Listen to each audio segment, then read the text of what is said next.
It's been a while, hasn't it? When I heard that voice, chills ran down my spine and goosebumps covered my body. I hadn't spoken to her in years, but that was the unmistakable voice of my former best friend. The one who betrayed me and had an affair with my then fiance. Since that day, I had completely erased her from my memory, not having any contact with her at all. But in this moment, the unpleasant past flashed back, and I found myself frozen in place for a few seconds. What are you doing here? Shopping in such shabby clothes, is that your husband by any chance? Who might you be? Should I say I'm your wife's best friend? Well, we haven't been in touch for years, but we go back to kindergarten. It took me a moment to find my voice, but I was irked that she introduced herself as my best friend to my husband. Could you go ahead and pay first? I'll just have a word here and then join you. Sure, got it. After sending him off, I took a deep breath to calm my emotions and then spoke. What exactly are you doing here? I'm living a happy life with my husband now, so could you please not talk to me? Did meeting me, the winner after such a long time, make you feel miserable? Imagining how, if I hadn't cheated with him, you could have been living in a penthouse, buying luxury brands, and driving a high-end car through downtown. Did that scenario cross your mind? I'm not interested in such a lifestyle, and I couldn't care less about what you do or where you are. Just, don't talk to me anymore. And stay away from my husband, too. I also live in the neighborhood and frequently use this supermarket. That's why I didn't want her to get any closer to us, considering the possibility of running into her again. Are you afraid I'll steal your husband again? I trust my husband, and I don't think he would follow a little slut like you. With that, I left her behind. Then, my former best friend chased after me, running. Apologize for looking down on me, you lowlife. I live in the high-rise across the street, among the upper class. She yelled that out loud. Just as I decided there was no point in engaging further and was about to leave the supermarket with my husband. Are you Sabina, right? If you claim to be an upper-class citizen living in a high-rise, then please make sure to pay your rent. It doesn't seem right for you to say anything to us when you're behind on your payments, does it? Huh? You've been 2 months behind on your rent, but I suppose it's strange seeing an upper-class citizen only buying discounted items at the supermarket. You must be saving up to pay off the rent, so I guess it can't be helped. My name is Hannah, and I'm currently living as a freelance designer. I met my husband 3 years ago, and we got married last year, now living just the two of us. Since we both have a strong desire to focus on our careers, we haven't had kids but are living a happy life. Been busy lately? Actually, a chef friend of mine just opened a restaurant, and I was thinking of dropping by when we have time. He trained in Italy and said the pizza is excellent. Really? We haven't eaten out in a while, so let's go. I can make time next Sunday. Got it. I'll make a reservation then. Since we don't have kids, we're relatively free to do as we please. We can go wherever we want, whenever we want. I think that's the secret to maintaining a good marriage. People might look at us now and see a happy couple, but that's because I've made mistakes in the past. About 5 years ago, I had a fiance. We had only been dating for about a year when he proposed, and we decided to get married. Even though it was just a year, we felt we knew each other well enough to commit to a life together. But the turning point came one day, a month after we got engaged. We were already living together, and I came home from work to find him waiting. I'm home. Huh? No way. Weren't you supposed to be late today? This timing. When I got home, I found him and my best friend naked and entwined. I was truly shocked and couldn't find the words to speak. My best friend and I had known each other since I was 4, and she was thrilled about my engagement. And yet, she had cheated with my fiancé. I couldn't believe what I was seeing and stood there dumbfounded for a moment. Trying to suppress my racing heart, it took all my effort to speak. And my voice came out trembling. Excuse me. What are you doing? Well, you can see for yourself, can't you? just as it appears. Do you both realize what you're doing? We're engaged. But he decided to sleep with me instead of you, your fiance. Haven't you realized you're not attractive enough? At first, Sabina seemed surprised by my reaction, but then she started making belittling comments. If it had been a moment of madness that she regretted, maybe I could have forgiven her. If she had apologized profusely, maybe, just maybe, I could have accepted it, coming from my best friend. However, there was no sign of remorse from either of them, and they didn't seem to intend to apologize at all. No. What are you saying? So, it sounds like you're blaming me, but isn't this the result of your own lack of appeal? Don't blame me for that. Many people get this wrong, but it's not the cheater who's at fault, it's the one who got cheated on. What are you talking about? Sleeping with someone's fiancé is the lowest of the low. We've been friends since we were kids. Why would you do this? I just took my chance with a good man nearby. As a biological creature, I don't think it's wrong at all. I shouted in anger, and at the same time, big tears started to fall. It wasn't just the anger from being cheated on in secret, it was also the deep sadness from being betrayed by my best friend and him. With my emotions in turmoil, I felt like I had lost control of myself. To think I trusted you and you betrayed me. Weren't we best friends? Betrayal? Don't make strange accusations. It's your fault for not continuing to polish your charm as a woman. Plus, she's just more physically compatible with me. She looks better, and most importantly, she knows how to make me happy in bed. You're just not the same. Are you serious? Don't you realize we're engaged? Well, it's not like we're married yet, so I don't think we need to feel that responsible, right? We haven't even met each other's parents, so it doesn't matter. It's just a verbal promise of marriage. Might as well not have happened. Without admitting to what they had done or apologizing, both of them had the audacity to blame me for everything. I was at a loss for words and just froze on the spot. Besides, I heard his family owns a company and they're pretty wealthy. Thinking you could marry someone like that, you're way out of your league. Shouldn't you be more aware of your own level as a woman? Are you implying I was after a ticket to the high life? That's ridiculous. I only found out about his family's wealth recently. Or was it all planned after finding out everything? Let's just forget the engagement ever happened. I have more fun with her anyway. This revealed the true nature of my ex-fiancé and my best friend, and perhaps it was a good thing I found out before we made it official.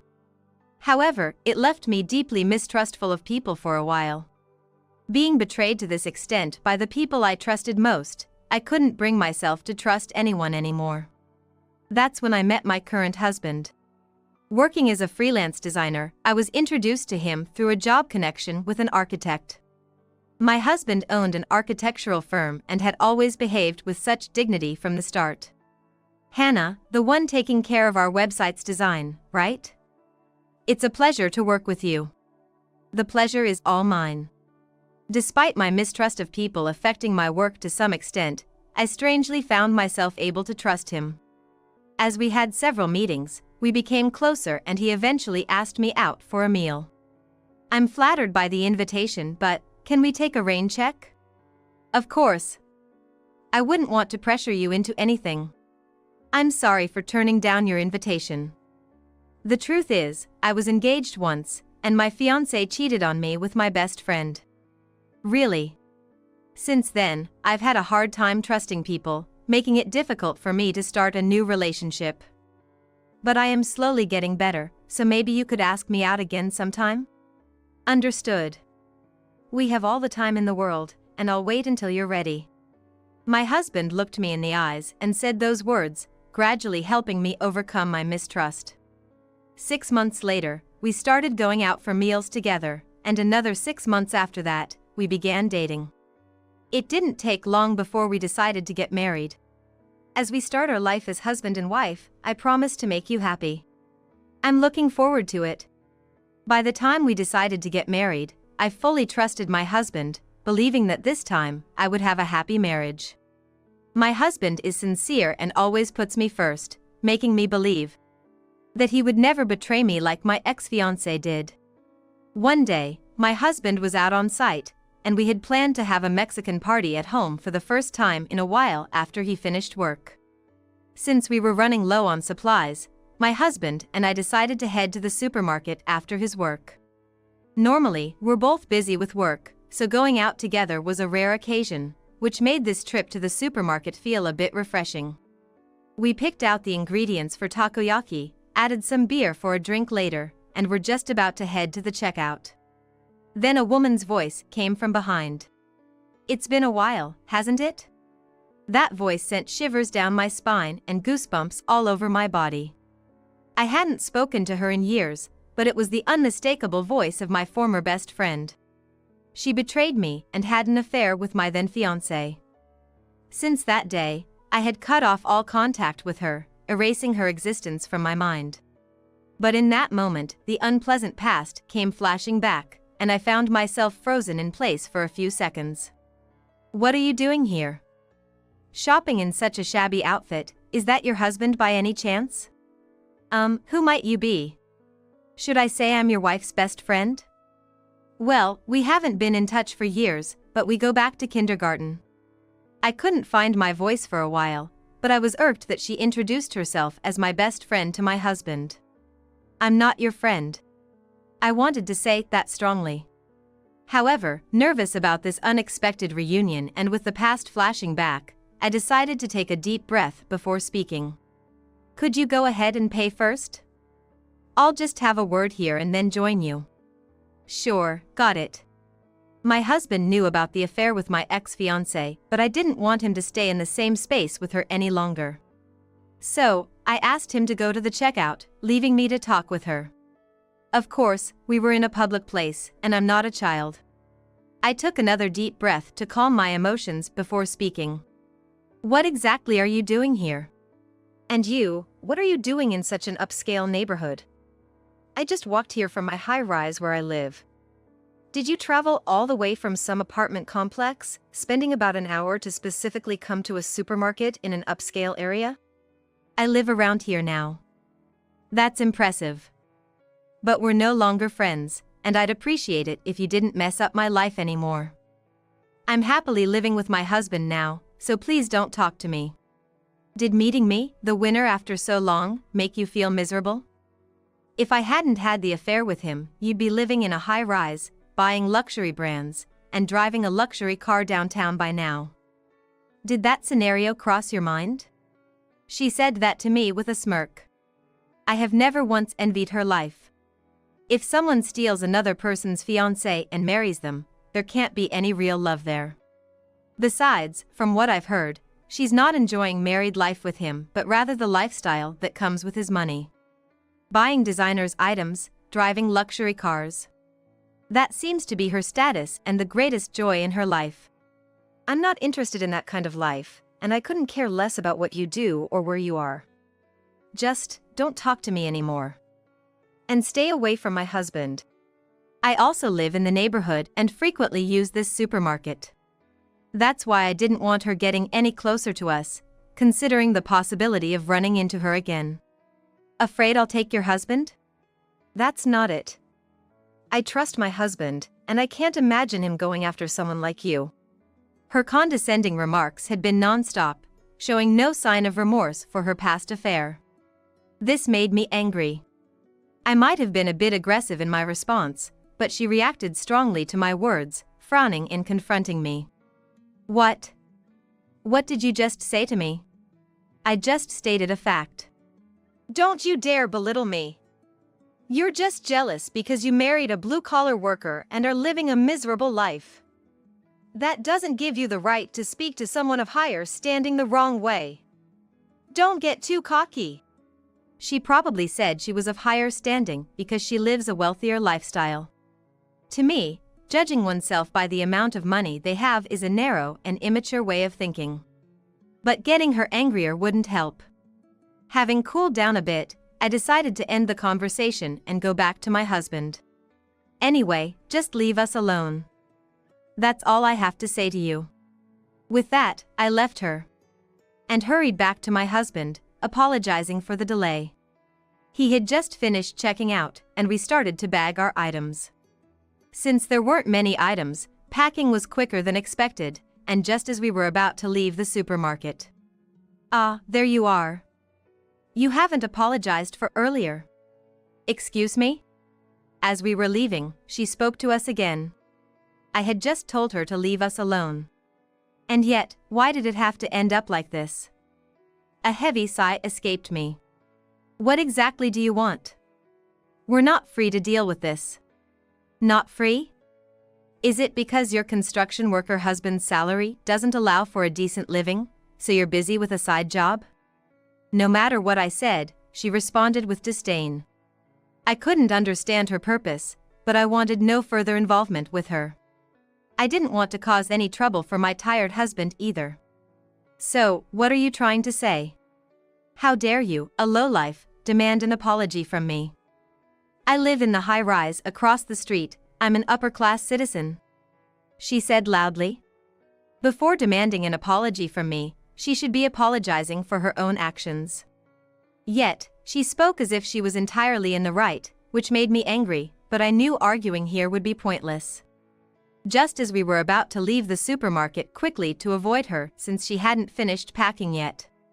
"You're Sabina, right? If you claim to be an upper-class citizen living in a high-rise, then please pay your rent on time. It doesn't make sense for you to lecture us when you're behind on your rent." "Excuse me? You've been 2 months behind on your rent. It's a bit odd seeing an upper-class citizen only buying discounted items at the supermarket, but I suppose you're saving up to pay your rent, so it can't be helped." "What are you talking about?" I was surprised by my husband's comment. As I was confused, my husband smiled and started to explain. I thought I recognized her face. Then, when she mentioned living in the high-rise across the street, it clicked. She's the lady who's been renting a room from me for the past 6 months. "Don't make strange accusations. The idea that you own a high-rise and are a landlord is ridiculous." She lashed out at us loudly, not caring about the people around. Being countered by someone she looked down upon must have been unacceptable to her. However, my husband wasn't lying. I hadn't been very informed about my husband's work, but he does own several apartments in a high-rise, and the rental income is a fact. And it's also true he's been worried about a recent tenant who's been delinquent on rent. I am the owner, actually. My company handles everything, but I do know your husband. "Don't lie. How could someone like you, just a construction worker, own a high-rise? That's obviously a lie." You shouldn't judge people by their appearance. Despite how I look, I earn rental income, and I also run a construction company. I sometimes go to the site, and today was just one of those days. "Excuse me?" Even after becoming successful and having money, I go to the site occasionally to not forget where I started and to avoid becoming arrogant. It's that arrogance that leads people to look down on others, calling themselves upper class and others lower class in such a vulgar manner. My husband hit her with sound reasoning, and she was left speechless. Even that was quite satisfying, but for my husband, the person who was delinquent on their rent was right in front of him. He couldn't just leave it be. "If you still don't believe me, shall I tell you the room number?" "Wait, so you're really the one renting out the room?" "That's what I've been saying all along. Please don't make me repeat myself. Look. I'll make sure my husband pays the rent, so can you just leave?" As soon as she realized her position had worsened, she told us to leave. There was no apology for the rent she owed, truly ending as a person. She didn't seem to realize the inconvenience she caused others. Probably, she felt ashamed after boasting about living in a high-rise all this time.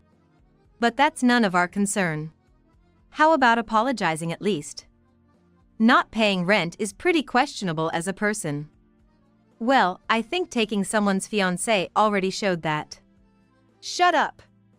It's none of your business. Don't think you can use your husband's wealth to talk down to me." I wanted to retort, and not just I, but my husband was also dumbfounded. The people around us who had been listening to our conversation began to look at her with cold eyes. But she didn't seem to notice. "Move. You're in the way." She hastily packed her belongings into her bag, pushing past us to leave the supermarket. We also saw no reason to stay any longer, so we headed home together. I had never imagined that my husband's tenants would be the two people who had betrayed me, so our walk home was filled with talk about them. Who would have thought it was those two I've heard about? I knew they were dishonest, but it seems one's character really does show on their face. Their dishonesty isn't new. We really had bad luck. Given their personalities, they likely trashed the room too. Well, they'll definitely have to pay the repair costs when they leave. I have personal grievances against you for betraying me, but beyond that, as your landlord, I need you to take responsibility. While having this conversation, we returned home and decided to forget about those two and start our party. I had a great time enjoying myself with my husband after a long while. Then, about a month later. "Hello. Your husband is telling me to leave. Can you ask him to give me a bit more time?" "Excuse me?" I received a call from an unknown number, wondering who it could be. Turns out, it was my former best friend. I had deleted the contacts of both my former best friend and ex-fiance after the affair, so I didn't expect her to contact me. She probably changed her number to reach out. "Do you understand why you're being asked to leave? It's because you haven't paid your rent, right? But your husband runs a company, so he shouldn't be short on money. I'll pay as soon as I have the money. Can't you wait a bit longer? Look. Don't you understand the basic rules of being an adult? Excuse me? First of all, you're delinquent on your rent and haven't apologized. You haven't even mentioned when you can pay. Why do you think we'll wait forever without saying anything? You received a reminder last month, didn't you? That's your job to figure out. I'll come up with the money and pay off all the back rent at once. He's your husband, so you could at least talk to him, right? I still don't understand why I should help someone who betrayed me. It's natural not to understand the thoughts of someone who can cheat with someone else's fiancé without remorse. Besides, I'm not involved in my husband's real estate business, so it's not my place to interfere with his decisions. If you can't afford the rent, then that place is too good for you. You better realize that. That's none of your business. Anyway, there's nothing I can do to help. Even if there was, I wouldn't. You're probably looking forward to a life even lower than us common folks, but try to enjoy it, okay? I said just that and hung up the phone. I blocked the number she had called from. Then, my ex-fiancé also called from his smartphone, but I hung up the moment I heard his voice. After that, we never heard from the two of them again, but my husband told me what happened afterward. I waited 3 months, but since they didn't make any sincere effort to resolve the situation, it was only fair. Besides, the cost for their eviction is going to be pretty hefty. Really? Did they really do that much damage? They drilled holes in the walls, smoked inside, just did whatever they wanted. Of course, all the prohibited actions were listed in the contract, and they'll have to pay for all the repairs. Though, considering they couldn't even pay the rent, I doubt they have the money for it. Unsurprisingly, those two had trashed the place, and the repair costs were enormous. There was quite a dispute over the repairs and back rent, but after involving lawyers, those two ended up having to borrow money to pay it off. We've completely cut ties with them since and have regained our happy life as a couple. Do those two even realize the trouble they've caused to the end? What kind of people are they, really? People who cheat don't think about the inconvenience they cause others. Yeah, you're right. They looked down on us as lower class, but they were the ones with rat-like characters. Coming from my husband, who rarely uses such harsh words, I could easily imagine how miserable those two must have made themselves look in front of him. And from what I've heard, they eventually divorced. Of course, she had only taken my ex-fiancé from me because his family was wealthy. But about half a year ago, his parents' company went bankrupt, and his family ended up penniless. They couldn't afford the rent for the high-rise apartment they had just started renting, and all this came to light because of her excuses to him. She decided to divorce him once she realized he had no money. But from a man's perspective, I don't think anyone would fall for such a woman. Especially someone with a bit of money and a high social status, who likely already has a family and is thinking about remarriage. Seems like an impossible story to me. Of course, it seems like an impossible scenario. Firstly, her age is against her, and then there's her personality. I doubt anyone would even consider her. And since she's never really worked up until now, finding a job must be tough, right? As someone who runs his own company, I can say for sure, someone like her would be immediately turned down if she came for an interview. How she's going to live from here on out, I'm not sure, but one thing's for sure, she's going to have a tough time. Just as my husband and I discussed, my former best friend, after her divorce, couldn't find another partner nor secure a job, and had to move back to her parents' house. Once home, she was lectured daily by her parents and reluctantly started working part-time. However, due to her unnecessarily high pride, she couldn't last long in any job and was constantly reprimanded. It seems she has devolved into someone who, even into her 40s, continues to be supported by her parents. She'll be in trouble when her parents can no longer support her, but it's doubtful anyone will lend her a helping hand. My ex-fiance seems to be living a meager life while helping pay off his parents' debts.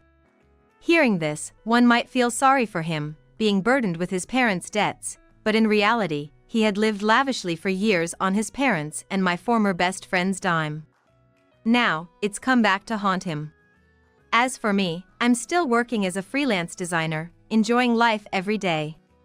With a decent income from my design work, I'm financially independent from my husband. What's crucial in a marital life is not each other's income. It's about how much we trust and support each other. If one views the partner merely for their benefits, such a marital relationship won't last long. If you're not ready to follow your partner through hell, then the marriage won't stand. Life can't be lived alone. I hope that my husband and I can continue to live together and support each other.